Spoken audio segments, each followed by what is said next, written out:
আজি মই ইংলিছ গ্ৰামাৰৰ এটা ইম্পৰ্টেণ্ট টপিক ডিটাৰমিনাৰ্ছ আলোচনা কৰিবলৈ ওলাইছোঁ। ডিটাৰমিনাৰ্ছ বহু ধৰণৰ আছে, আৰ্টিকলছ, কোৱান্টিটেটিভ, তোমালোকৰ কিতাপত পজেছিভছ, অৰ্ডিনেলছ বুলিও আছে। আৰ্টিকলছ দুই ধৰণৰ আছে।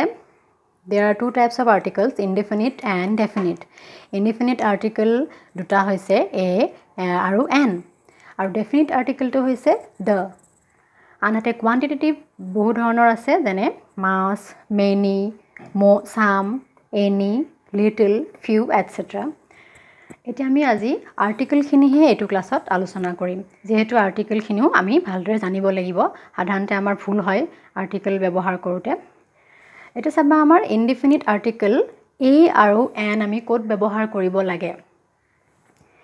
Used before singular countable noun, অৰ্থাৎ ইনডিফিনিট আৰ্টিকল যোনটো এ আৰু এন দুয়ো টাইম ছিংগুলাৰ কাউণ্টেবল নাউনৰ আগত ব্যৱহাৰ হয়। অৰ্থাৎ আমি যেতিয়া এটা বা যিকোনো এটা বস্তু বুজাওঁ তেতিয়াই এ আৰু এন ব্যৱহাৰ কৰোঁ। কিন্তু এ আৰু এন ক'ত ব্যৱহাৰ হয় সেইটোৰ কাৰণে আমি তাৰ ৱৰ্ডটোৰ উচ্চাৰণটো চাব লাগে। A for consonant sound and N for vowel sound, অৰ্থাৎ যেতিয়া আমি কিবা এটা শব্দ কওঁ, শব্দটো যেতিয়া উচ্চাৰণটো কনচনেণ্টৰ নিচিনা হয় তেতিয়া আমি এ ব্যৱহাৰ কৰিব লাগে, যেনে এ বল, এ টাইগাৰ।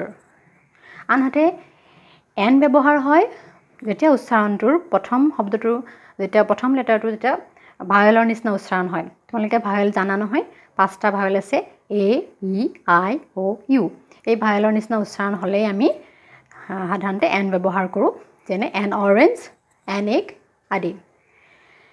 আনহাতে এ আৰু ডি, এ অৰ ডি ক'ত হয় সেইটো আমি জানিব লাগে। চাবা, এ আমি কেতিয়া ব্যৱহাৰ কৰোঁ? when for the first time we use, তেতিয়া আমি এ ইউজ কৰোঁ। ধৰা কিবা এটা কথা আমি ফাৰ্ষ্ট টাইম যেতিয়া ক'ম তেতিয়া এ হিচাপে লিখোঁ। যেনে ধৰা it is a picture of A sea শ্ব'ৰ, অৰ্থাৎ আমি পিকচাৰটো প্ৰথম দেখিছোঁ তেতিয়া আমি এ ইউজ কৰিলোঁ, আৰু চি শ্ব'ৰটো প্ৰথম দেখিছোঁ এ ইউজ কৰিলোঁ। আনহাতে দ্য ব্যৱহাৰ হয় যদি সেই বস্তুটোকেই, পিকচাৰটোকেই বা চি শ্ব'ৰটোকেই আমি আকৌ নেক্সট টাইম কওঁ। যেনে ইয়াত তোমালোকে পাবা, দেয়াৰ ইজ আ শ্বিপ নিয়াৰ দ্য শ্ব'ৰ। শ্ব'ৰটো আমি নেক্সট টাইম ইউজ কৰিলোঁ, আগৰবাৰ এ চি শ্ব'ৰ আছিলে, নেক্সট বাৰ the shore. The ship is not moving, শ্বিপটো আমি যেতিয়া ছেকেণ্ড টাইম ইউজ কৰিলোঁ, আগৰবাৰ এ শ্বিপ কৈছিলোঁ, নেক্সট বাৰ দ্য শ্বিপ ক'লোঁ। অৰ্থাৎ কিবা এটা বস্তুৱে যেতিয়া আমি এবাৰ উল্লেখ কৰিম এ অৰ এন ইউজ কৰিব পাৰিম, আৰু যেতিয়া দ্বিতীয়বাৰ ব্যৱহাৰ কৰোঁ নিৰ্দিষ্টকৈ বুজাওঁ তেতিয়া আমি দ্য আৰ্টিকলটো ব্যৱহাৰ কৰোঁ। সেইকাৰণে দ্যটোক ডেফিনিট আৰ্টিকল কোৱা হয় আৰু এ আৰু এনটো ইনডেফিনিট আৰ্টিকল। এতিয়া চোৱা, আমি দ্য ক'ত ক'ত ব্যৱহাৰ কৰোঁ? দ্যটো হৈছে ডেফিনিট আৰ্টিকল। দ্য ব্যৱহাৰ কৰাৰ মই এক্সাম্পল কিছুমান লিখি থৈছোঁ।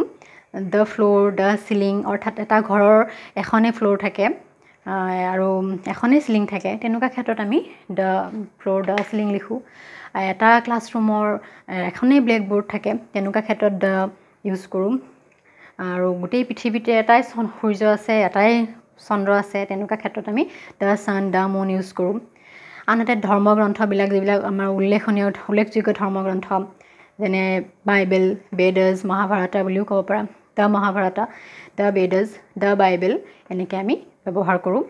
ঠিক তেনেকৈ নদীৰ নামৰ আগতো দ্য ব্ৰহ্মপুত্ৰ আমি লিখিব লাগে, বা উল্লেখযোগ্য যিবিলাক হিষ্টৰিকেল ছাইট সেইবিলাকৰ আগত আমি দ্য লিখোঁ, যেনে দ্য ৰেড ফৰ্ট। ঠিক তেনেকৈ পৰ্বত শ্ৰেণী যেতিয়া বুজাব তেতিয়া আমি দ্য হিমালয়াজ লিখোঁ।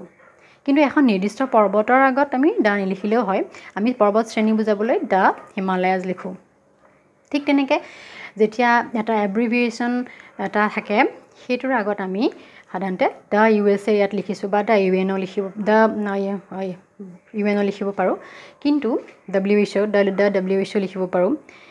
WHO আমি লিখিব নোৱাৰোঁ, কাৰণ WHOটো হু বুলি উচ্চাৰণ হয়, ইউনেস্ক' হু এজি আমি দ্য নিলিখোঁ। কিন্তু তোমালোকে এনেকৈ যেতিয়া এটা এব্ৰিভিয়েশ্যন লিখোঁ সংক্ষিপ্ত ৰূপ, তেতিয়া দ্য লিখিব পাৰা। ঠিক তেনেকৈ এটা জাতিৰ নামৰ আগত দ্য আছামিজ, দ্য ইংলিছ এনেকৈ লিখিব পাৰোঁ, দ্য বেংগলীজ এনেকৈ।